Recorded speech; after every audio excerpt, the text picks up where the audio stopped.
Muy buenos días, hermanos. Nuevamente estamos aquí ya iniciando el mes de agosto, de nuestro primer domingo del mes de agosto. Como va pasando el tiempo, realmente eso ya son cerca de 5 meses en las que estamos pues enfrentando esta pandemia, en donde pues en estos meses Dios nos dio una nueva estrategia de enfrentar pues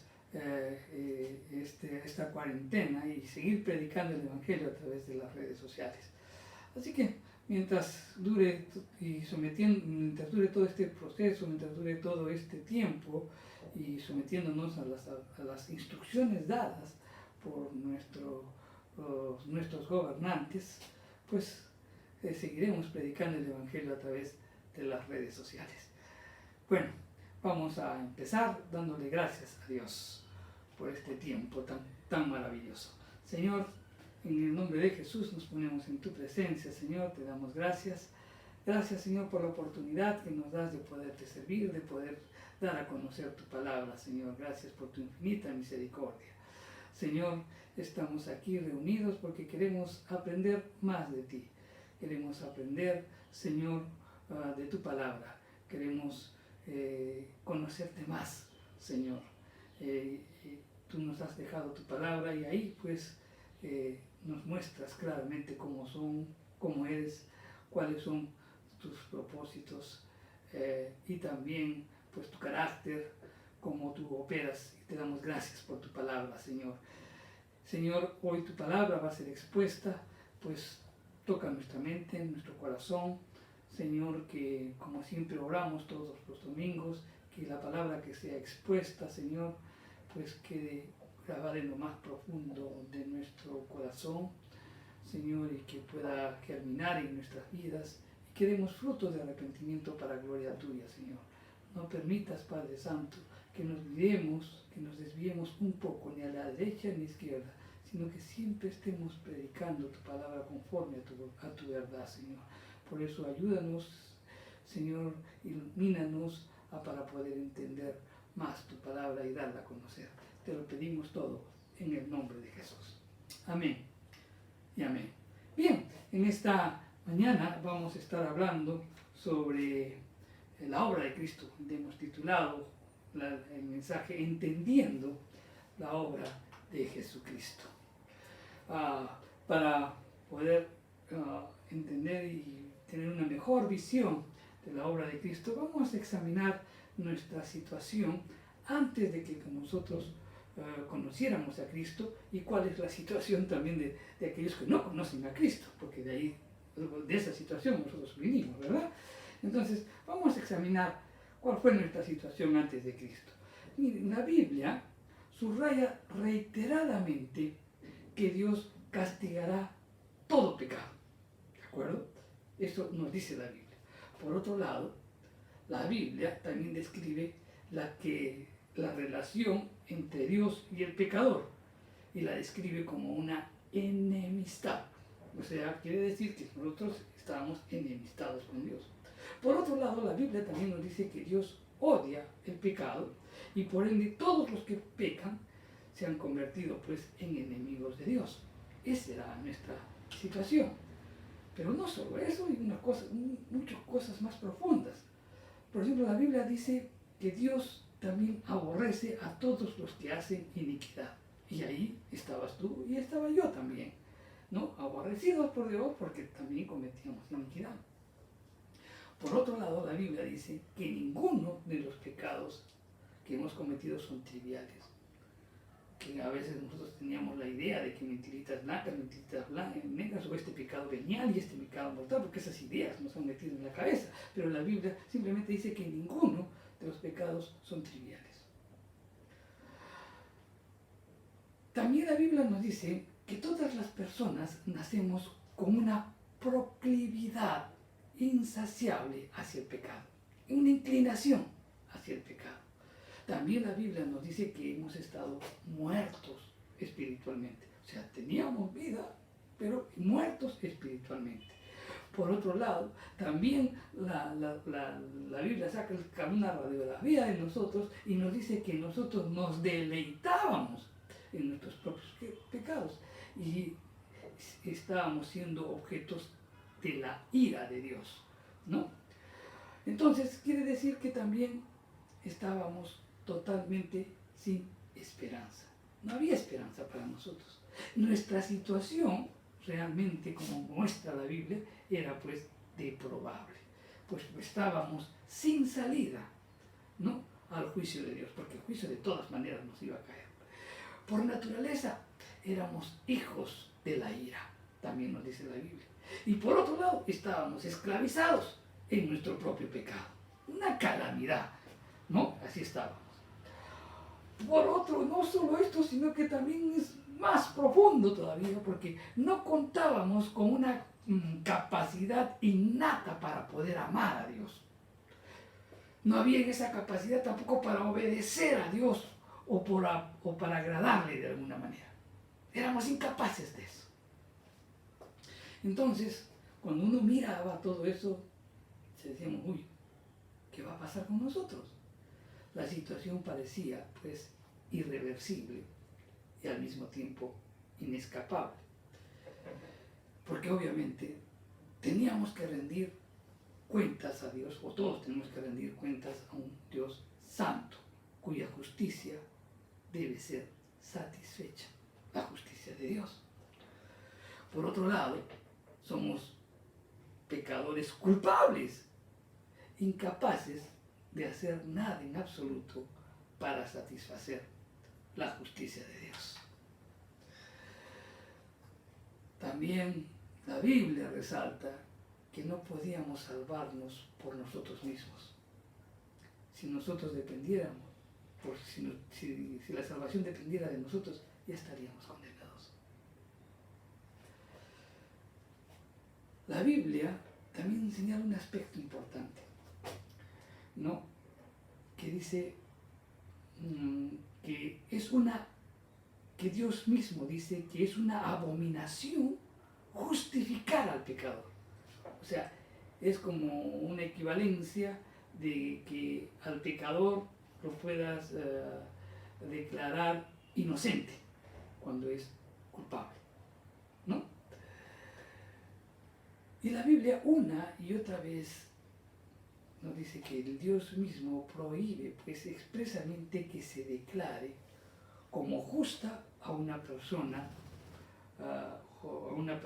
pecadora. O sea, la Biblia nos dice una y otra vez que no puede declarar Dios a una persona justa y recta si es una persona pecadora. Entonces, uno se pregunta y dice, bueno, tan grave estábamos, ¿cuál era nuestra situación? Porque hay tres preguntas que nos podríamos formular. En primer lugar, ¿cómo Dios puede otorgar perdón sin que ponga en entredicho su propio estándar de justicia? Dios ha dado las normas, están las normas en las Escrituras, ¿verdad? Están las normas en las Escrituras, aquí está. Entonces, ¿cómo Dios nos puede dar el perdón sin contradecir lo que dice aquí? ¿Cómo puede justificar también a los pecadores sin quedar como Él, como injusto? Eso también es otra pregunta. Y la tercera es, ¿cómo Él puede perdonar a pecadores sin faltar a su palabra, después de haber jurado que castigaría toda transgresión? ¿Cuál sería la respuesta? Y hay una sola respuesta para estas tres preguntas. Una nada más. Y es que todas esas respuestas encuentran o están dirigidas hacia una persona. Y es a través de Jesucristo, a través de un sustituto. Porque Dios mismo tiene que obrar por medio de su Hijo Jesucristo para la expiación de nuestros pecados. Entonces, las Escrituras nos dicen que nosotros hemos sido rescatados por la sangre de Cristo. En primera de Pedro 1, 18, 19, las Escrituras nos dicen, sabiendo que fuisteis rescatados de vuestra vana manera de vivir, la cual recibiste de vuestros padres, no con cosas corruptibles como oro y plata, sino con la sangre preciosa de Cristo, como de un cordero sin mancha y sin contaminación. Esto nos dice el apóstol Pedro. Entonces hay varias palabras que queremos rescatar aquí. Nos dice rescatados. ¿Qué quiere decir rescatados? Es pagar un precio, ¿no?, para liberar a una persona de la esclavitud. Dejar a alguien, ¿no?, en libertad mediante el pago de un rescate. También hay otra palabra que dice redención o rescate, que era un término técnico que se aplicaba al dinero pagado para comprar la libertad de los que estaban en servidumbre, ¿no? En este caso, aplicada, pues, de acuerdo a lo que dice Pablo, los que estábamos en servidumbre al pecado y bajo la maldición de la ley. Y el precio pagado a un Dios santo fue la sangre derramada de su propio Hijo. En 1 de Timoteo 2:6 también añade algo más y dice, el cual se dio a sí mismo en rescate por todos, de lo cual se dio testimonio a su debido tiempo. Entonces, Cristo no solo pagó el rescate, sino que se convirtió en el objeto mismo de la justa ira de Dios en lugar del creyente, en lugar tuyo y en lugar mío. Él padeció la muerte que merecían los creyentes y cargó con todo el pecado. Entonces, cuando nosotros leemos el Nuevo Testamento, pues nos ayuda a comprender el Antiguo Testamento, ¿no?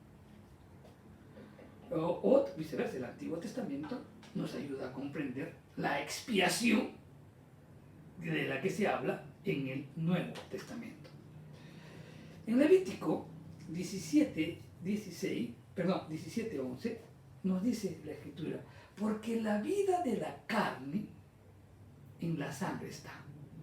Y yo le he dado para hacer expiación sobre el altar por vuestras almas, y la misma sangre hará expiación de la persona.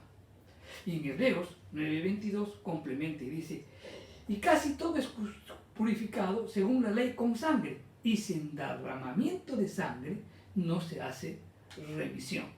Entonces, ¿qué es lo que pasa aquí? Con estas afirmaciones, ¿no?, o con esta afirmación de Levíticos, se está consagrando uno de los principios más importantes de la Biblia. No solo dice, pues, que la vida de la carne está en la sangre, sino que también se le da a su pueblo, que le da a su pueblo esa sangre para hacer expiación por sus almas. Y como resultado de ese regalo, el perdón de pecados es posible. Entonces, el principio es la expiación sustitutiva, es decir, la expiación que se hace por medio de una víctima que toma el lugar del pecador y derrama su sangre, ¿no?, en lugar del pecador. Las Escrituras nos dicen que la paga del pecado es la muerte. Entonces, todas las personas que pecan están condenadas a muerte. Como todos nosotros hemos pecado, ahí estamos incluidos todos. La muerte era nuestro destino.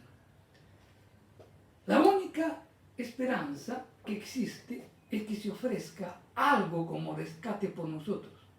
Una vida que se dé para cubrir el lugar de la vida del que se salva. En Levítico 17:11 dice, yo os he dado sobre el altar para hacer expiación por vuestras almas. Entonces, quiere decir que la sangre que se necesita para ser liberado de todo pecado no es la sangre que Dios exige de nosotros, sino la sangre que Él provee para nosotros.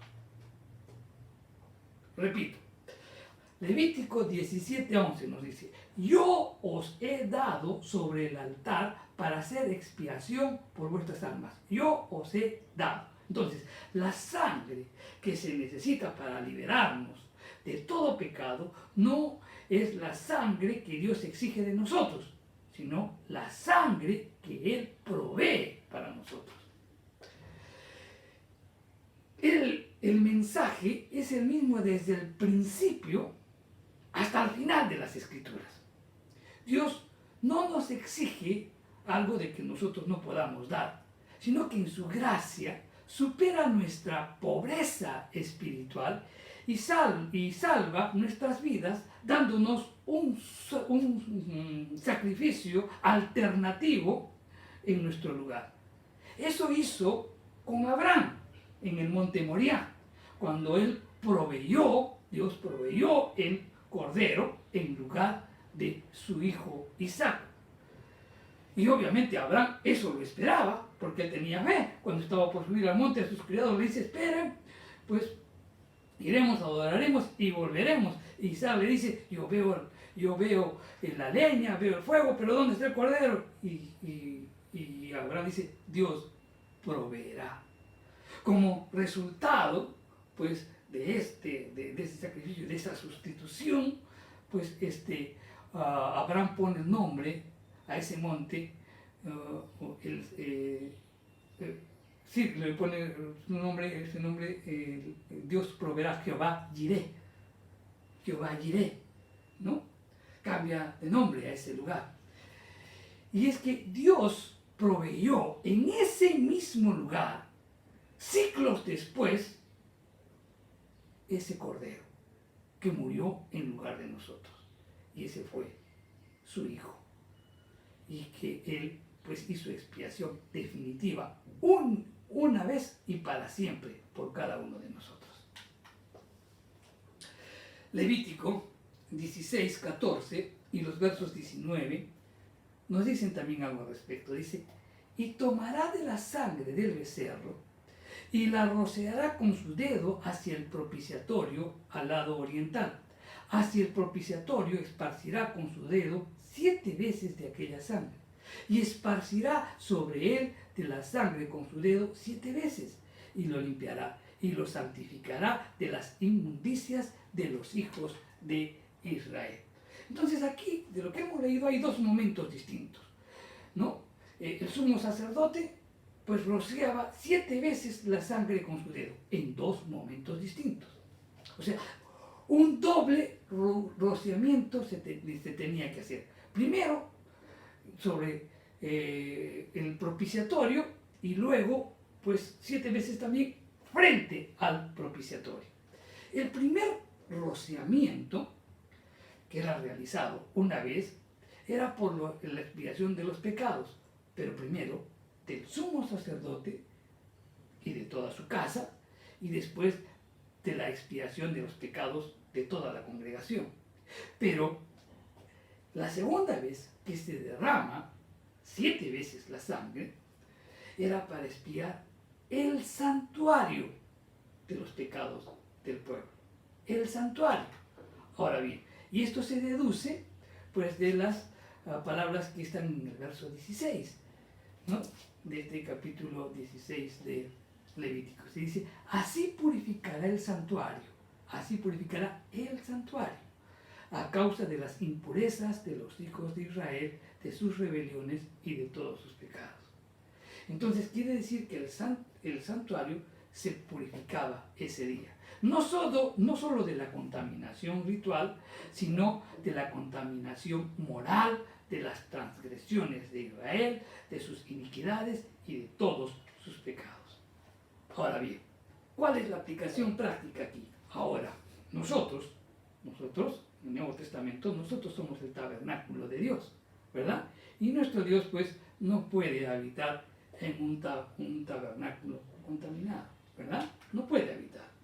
Entonces, para que Él habite con nosotros, hemos tenido que ser redimidos por la sangre de Cristo. Entonces, Jesús no solo derramó su sangre en la cruz una vez, sino 7 veces distintas, para que obviamente podamos ser también redimidos conforme lo dicen las Escrituras, para que se cumpla lo dicho en el Antiguo Testamento. Miren, la fuente de poder de Dios se halla en que entendamos la expiación de Jesucristo en favor de nosotros, derramando su sangre, y que apliquemos la redención a cada uno de los aspectos de nuestra vida. Jesús derramó su sangre en 7 lugares para que usted y yo fuéramos sanos, perdonados, libertados de la esclavitud del pecado y de la iniquidad que se ha metido en nuestras familias. Entonces de eso vamos a hablar.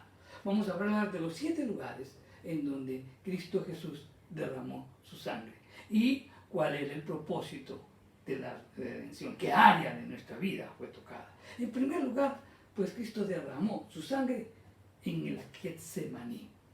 Ahora bien, cuando fue derramada en el Getsemaní, pues Dios nos redimió nuestra voluntad. ¿Cómo es esto? Vamos a explicarlo.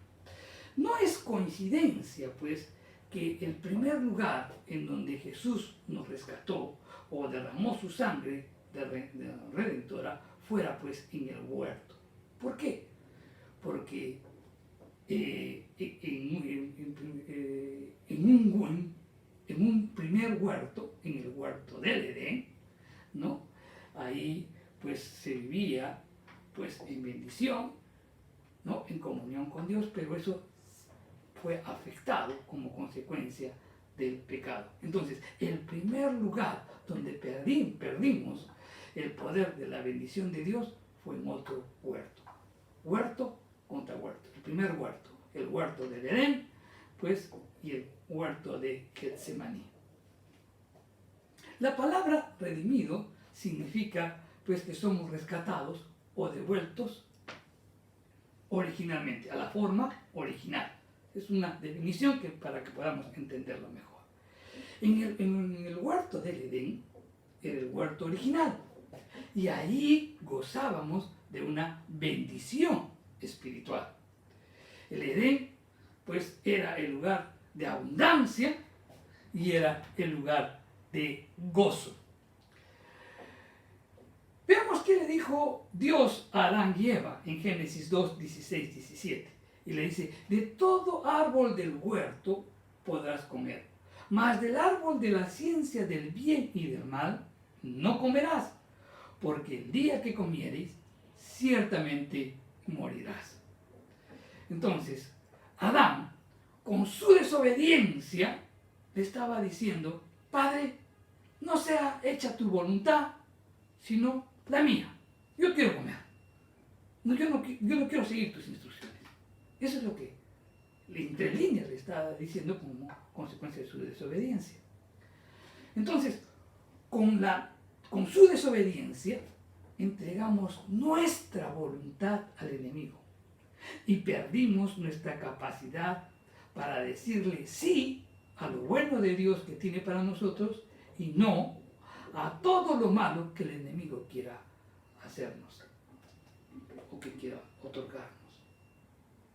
La fuerza de voluntad que perdimos en el huerto del Edén fue recuperada, pues, entonces en el huerto del Getsemaní, cuando Jesús dijo: no sea hecha mi voluntad, sino la tuya. Jesús era Dios y era hombre. Sabía todo lo que le iban a hacer sus acusadores. Su espíritu estaba dispuesto a hacer lo que Dios quería que hiciera, pero su carne era débil y quería escapar de la agonía y de la tortura a las que estaba a punto de enfrentarse. Entonces Jesús tenía por delante la misma batalla que tuvo Adán: seguir su propia voluntad o seguir la voluntad de su Padre. Se levantó 3 veces, dice la Escritura, para buscar a todas las personas que estaban orando por él, que los encuentra dormidos. Se estaba produciendo en él una lucha interior: hacer la voluntad del Padre o hacer la voluntad de él como hombre. En esa lucha es cuando Jesús derrama su sangre en el huerto de Getsemaní. En esos momentos de temor o de agonía, cuando el hombre sufre intensamente, los vasos de una persona pues se pueden romper debajo de su piel. Y de los poros de Jesús salieron sudor y sangre. Adán entregó nuestra voluntad a Satanás, pero el segundo Adán redimió nuestra fuerza de voluntad al decirle: Padre, no se haga mi voluntad sino la tuya, mientras sudaba grandes gotas de sangre. Derramó Cristo Jesús sangre en el Getsemaní y ahí nos redimió, ¿no?, nuestra voluntad. Por eso es que la Escritura dice que el Señor nos ha dado un espíritu de amor, de poder y de dominio propio.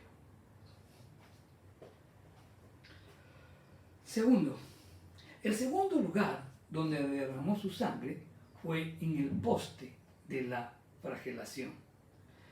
Por sus llagas nos devolvieron pues la salud integral. Veamos cómo fue esto. En Isaías 53:5 nos dice: mas él herido fue por nuestras rebeliones, molido por nuestros pecados. El castigo de nuestra paz fue sobre él, y por su llaga fuimos nosotros curados. Las heridas fueron rayas en su cuerpo de los azotes que recibió de sus verdugos. Hicieron de todo su cuerpo una sola llaga. Imagínense cómo estaría Jesús. Su cuerpo estaba cubierto de sangre y ronchas, y las ronchas que le dejaban los latigazos. Así se encontraba Jesús. Debido a ese castigo, tenemos la curación de la terrible enfermedad del pecado y de sus consecuencias. Por eso la Escritura dice que hemos sido curados. O sea, por esa sangre que fue derramada ahí en el poste de la flagelación, pues tuvimos sanidad de la enfermedad, de esa enfermedad del pecado y de todas sus consecuencias. Por sus llagas o por su llaga, nosotros hemos recibido pues la curación espiritual y la reconciliación con Dios. En 1 de Pedro 2, 24, 25 también nos dice lo mismo. Dice: él mismo llevó nuestros pecados en su cuerpo sobre el madero, para que nosotros, estando muertos a los pecados, vivamos a la justicia. Por su herida hemos sido sanados. Nosotros éramos como ovejas descarriadas, pero ahora hemos vuelto al pastor y obispo de almas. Entonces, nuestra curación espiritual se encuentra en contraste directo con sus heridas. A él lo azotaron con los golpes de sentencia, y nosotros recibimos a cambio la plenitud espiritual. Entonces, todo lo que nos impedía tener una relación correcta con Dios fue retirado. Hubo una sanidad espiritual. La causa de nuestra muerte espiritual fue eliminado por completo. ¿Y cuál fue? El pecado. Hay sanidad. Con haberse retirado, pues el pecado, hay perfecta paz con Dios. Y obviamente no hay un mensaje más grande que este, ¿verdad? Que estamos en armonía con Dios, que el pecado ha sido retirado.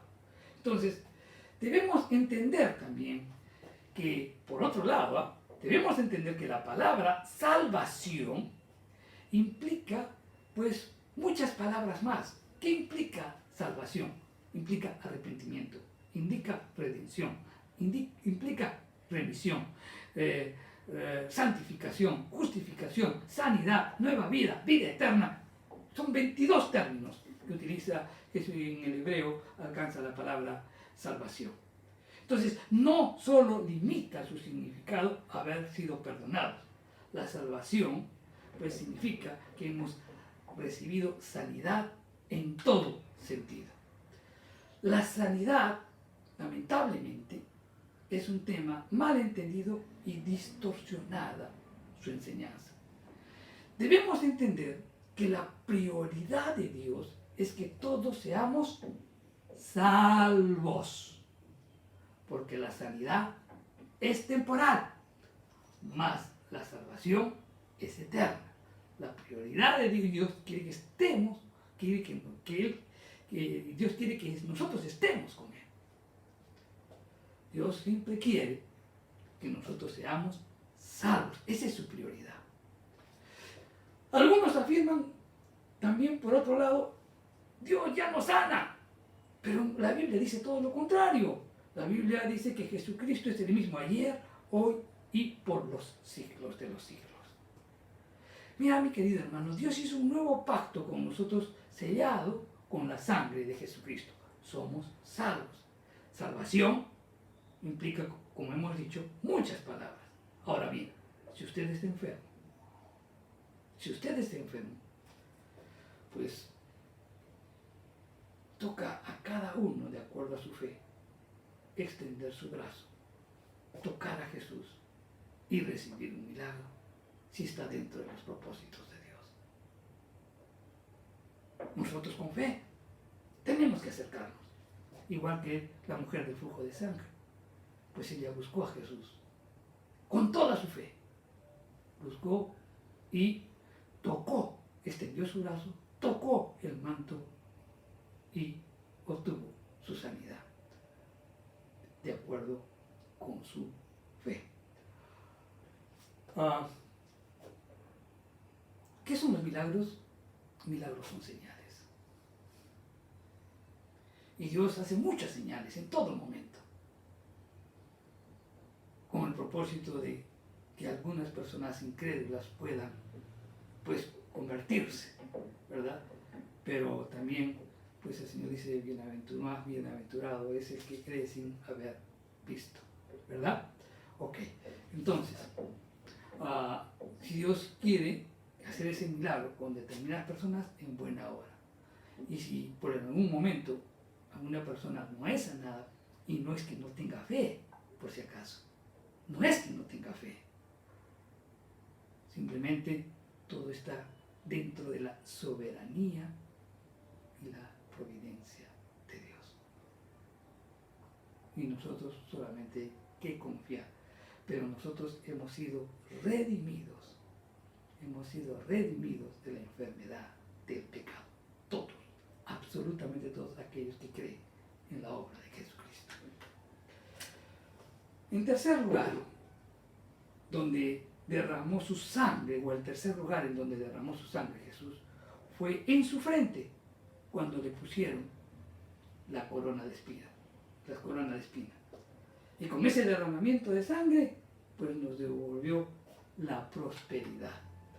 Ahora bien, gracias a su sangre, hemos sido devueltos, pues, al estado en el que estaban Adán y Eva en el huerto del Edén. Eso ya lo hemos visto, ¿no? Lo hemos comentado. ¿Cómo ellos vivían? ¿Cómo vivían Adán y Eva? Ellos vivían en bendición y en la presencia de Dios. Ahí no había enfermedad, tampoco había pobreza. Cuando Adán, pues, en los primeros momentos obedecía a Dios, él tenía todo lo que necesitaba. Ellos realmente o literalmente vivieron en la tierra que fluye leche y miel. Pero cuando desobedeció a Dios, se produjo, o Dios pronunció una maldición. Eso está en Génesis 3, del 17 al 19. Y nos dice, y al hombre le dijo, por cuanto obedeciste a la voz de tu mujer, y comiste del árbol de que te mandé, diciendo, no comerás de él, maldita será la tierra por tu causa, con dolor comerás de ella todos los días de tu vida. Espinos y cardos te producirá, y comerás plantas del campo, con el sudor de tu rostro comerás el pan hasta que vuelvas a la tierra, porque de ella fuiste tomada, pues polvo eres y al polvo volverás. Dios maldijo pues el suelo con espinos y cardos. ¿Qué nos dice Pablo al respecto en Romanos 8:22? En Romanos 8:22 nos dice, porque sabemos que toda la creación gime a una y aún está con dolores de parto hasta ahora. La tierra está esperando redención y el hombre tiene que trabajar con el sudor de su frente para obtener algo. Cuando a Cristo Jesús le pusieron la corona de espinas, nos liberó del efecto de trabajar bajo la influencia pecaminosa que produce una vida infructífera, cardos y espinos. El trabajo, mi querido hermano, es una bendición que siempre ha estado en los planes de Dios para el hombre. Siempre. En Génesis 2:15, antes del pecado, vamos a ver qué le dice, qué hizo Dios. Génesis 2:15. Tomó pues Jehová Dios al hombre y lo puso en el huerto para que lo labrara y lo guardase. O sea, el hombre tenía que trabajar desde el inicio.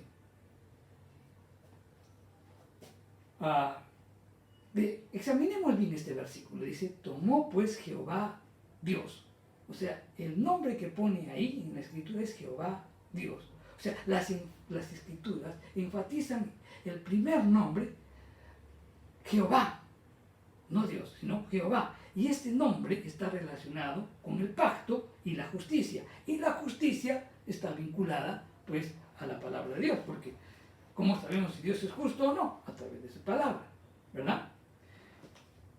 Entonces, Dios le había dado instrucciones, o le da instrucciones a Adán. Y él tenía que trabajar. Pero él tenía que trabajar para glorificar el nombre de Dios. Y obviamente eso se hace a través, obedeciendo las instrucciones de Dios. Y Dios se encargaría, pues, de regar la faz de la tierra, conforme lo dice en el verso 7. El derramamiento de sangre de Cristo en su frente nos redimió para que podamos trabajar glorificando su nombre. Y esto lo hacemos a través de las acciones y de las decisiones que tomamos. Y mientras tanto, Dios va a proveer lo necesario para que nosotros podamos cumplir sus propósitos. Entonces, si tú funcionas bajo la ley de la redención, alcanzarás paz, tranquilidad, gozo y prosperidad. Ahora, obviamente, no te estoy diciendo que todo te va a ir bien. No, va a haber situaciones difíciles, porque siempre hay situaciones difíciles. Pero, ¿sabes? Dios también siempre te dará la salida. Por lo tanto, tenemos que confiar plenamente en Él. Ahora, nos redimió, pues, y nos va a dar la prosperidad, pero entendamos la prosperidad. ¿Cómo es la prosperidad? No se trata solo de dinero. Hay prosperidad en las diferentes áreas de tu vida. Tú puedes ser próspero, por ejemplo, si... ¿Qué más prosperidad puedes tener si, por ejemplo, uno a uno de tus hijos o de tus familiares van entendiendo las escrituras y se van convirtiendo al Señor y sus vidas cambian? Y Dios prosperando tu vida, Dios prosperando tu familia. No solamente es dinero. De repente Dios prospera tu matrimonio en una relación, pues, profunda, amical, de amor, de bondad, de misericordia.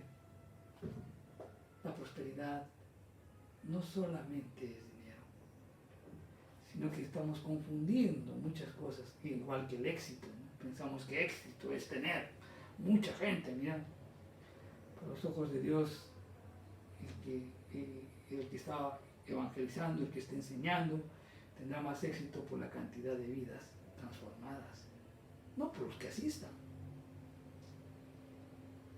Y el que transforma y el que llega es el Espíritu de Dios, es la palabra de Dios. Entonces, lo que hay que preocuparse es en predicar una buena palabra, una palabra que realmente sea del Espíritu Santo, para que llegue al corazón de las personas y que puedan transformarse.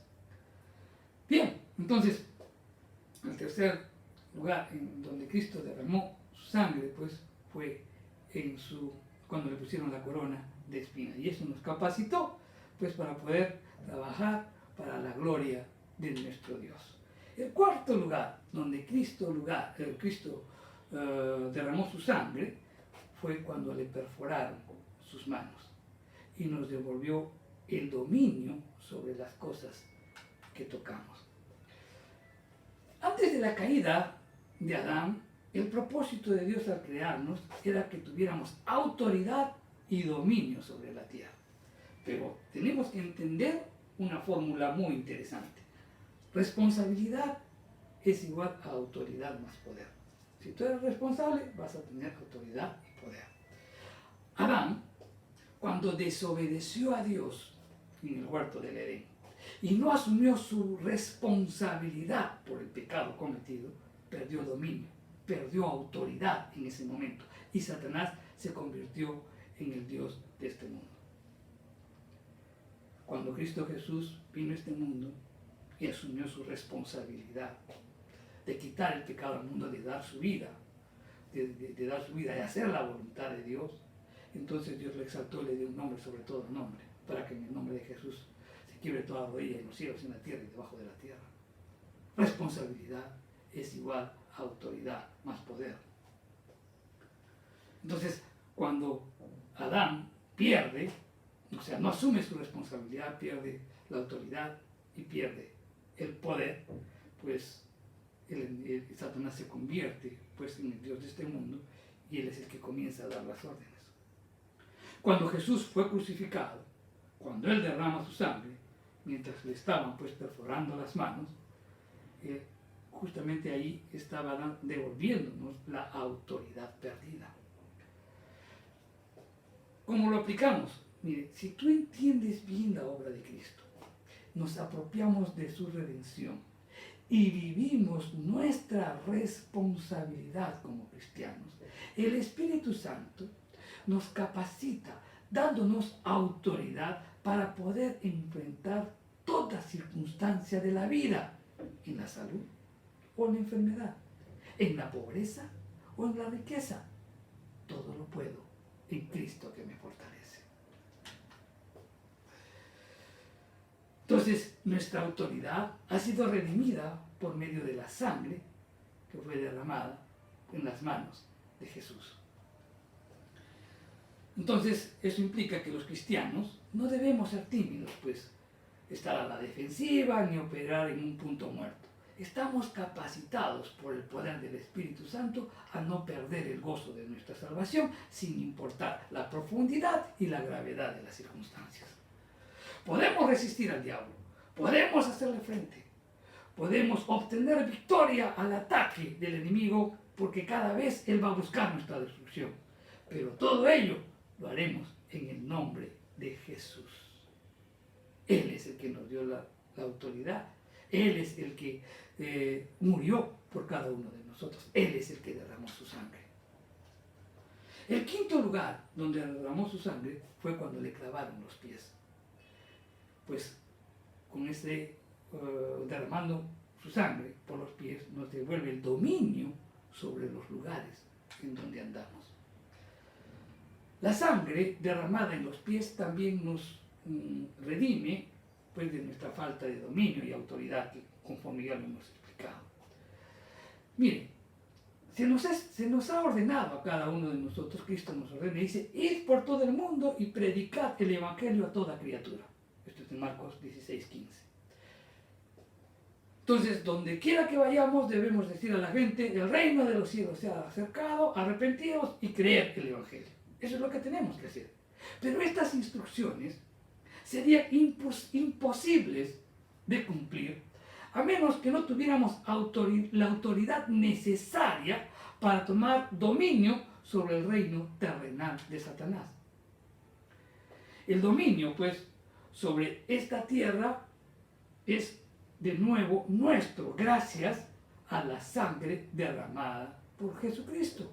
Y donde quiera que estemos, el reino de los cielos pues se ha acercado.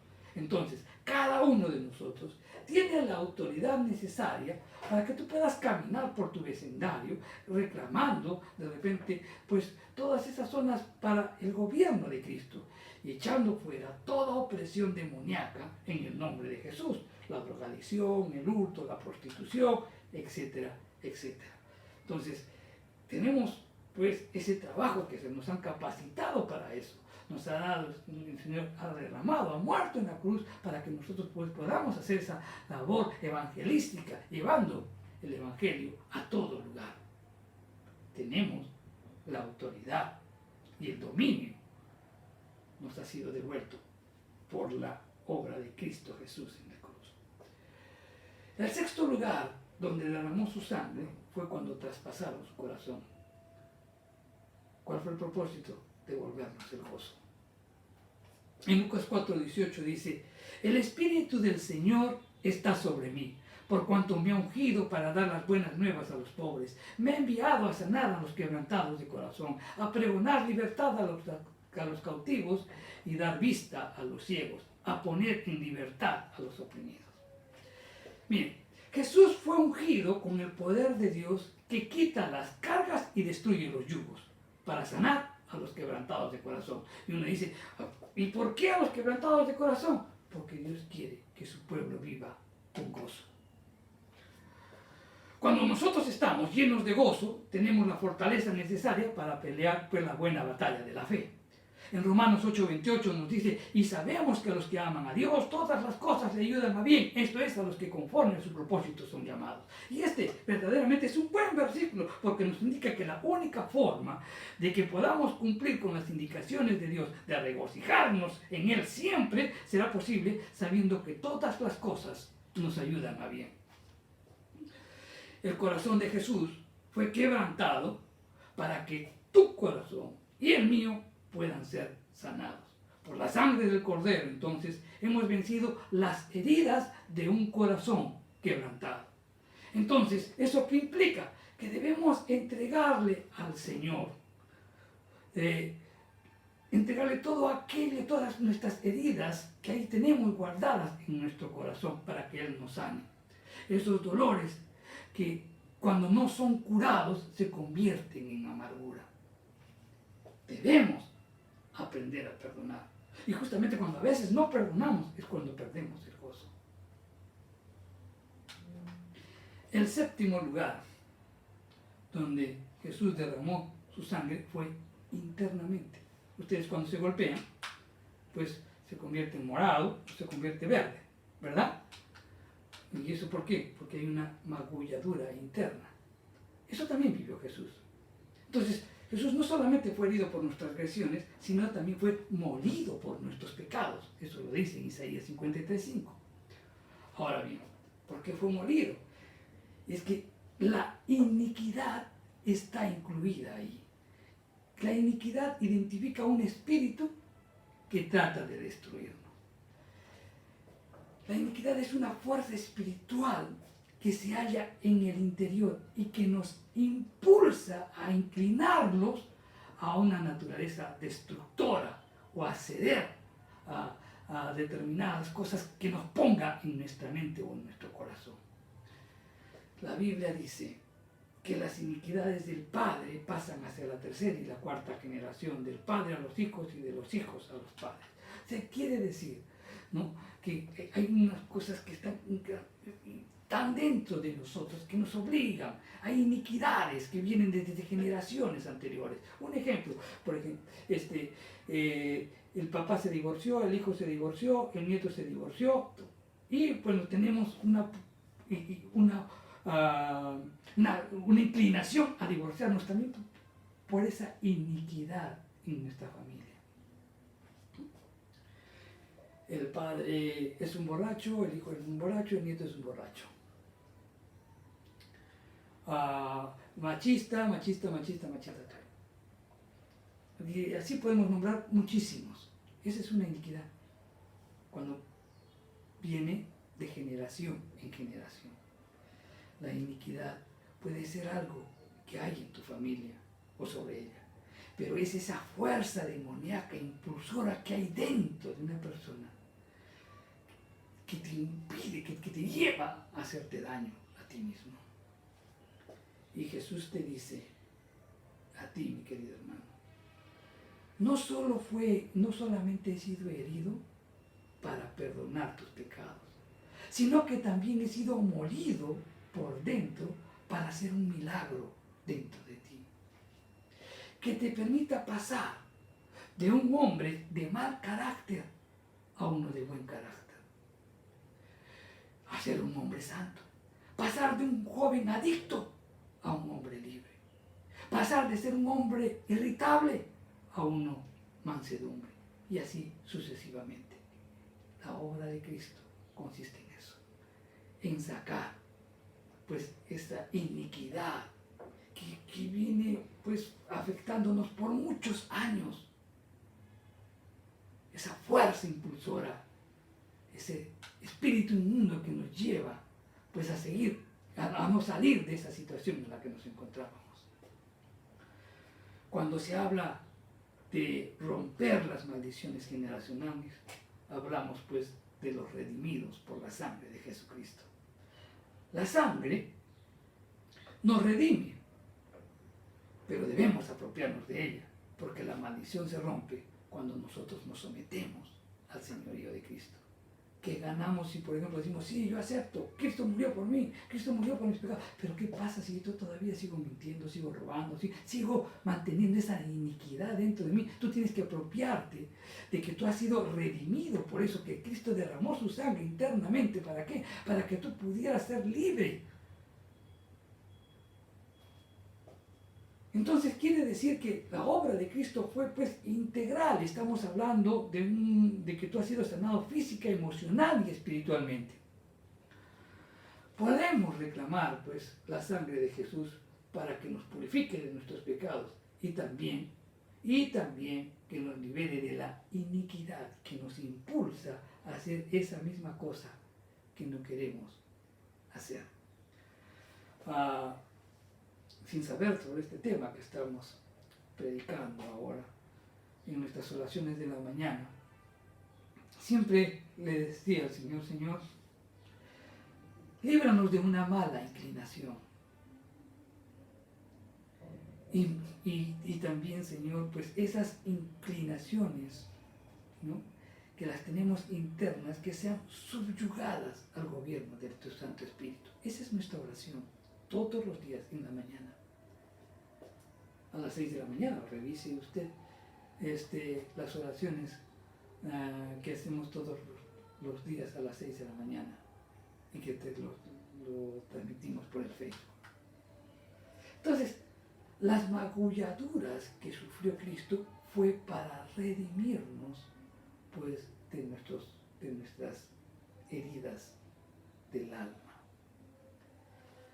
Entonces, los dolores internos que han sido producidos por experiencias pasadas, como tocamientos en la niñez, violación, abortos, drogadicción, adulterio, rechazo, etcétera, etcétera, y que nos han destrozado el corazón, debemos entregarles a Jesús para que su poder sanador y restaurador obre en nosotros. Reclamemos pues la redención de la sangre de Jesús para sanar las magulladuras que no permiten que avancemos. Apropiémonos de la obra de Jesucristo. La obra de Jesucristo fue total, hermano, e integral. Acuérdate de esto, cuando Jesús pues se encuentra con el endemoniado gadareno. Dice que estaba como loco y que estaba pues por los sepulcros, estaba muerto espiritualmente, ¿no? Pero estaba como loco, pues su alma estaba afectada y estaba totalmente desnudo. Pero él tuvo un encuentro con Jesús. Y cuando regresan los apóstoles lo encuentran al loquito, al hombre, al endemoniado, lo encuentran a los pies de Jesús, lo encuentran cuerdo y lo encontraron vestido. Lo encontraron a los pies de Jesús en adoración, restauró su espíritu. Lo encontraron en su sano juicio, en el psiquis, lo encontraron en su sanidad del alma. Y lo encontraron vestido. Pues también Jesús se ocupa del cuerpo. La sanidad que nos da Cristo es integral. Él murió en la cruz para hacernos libres.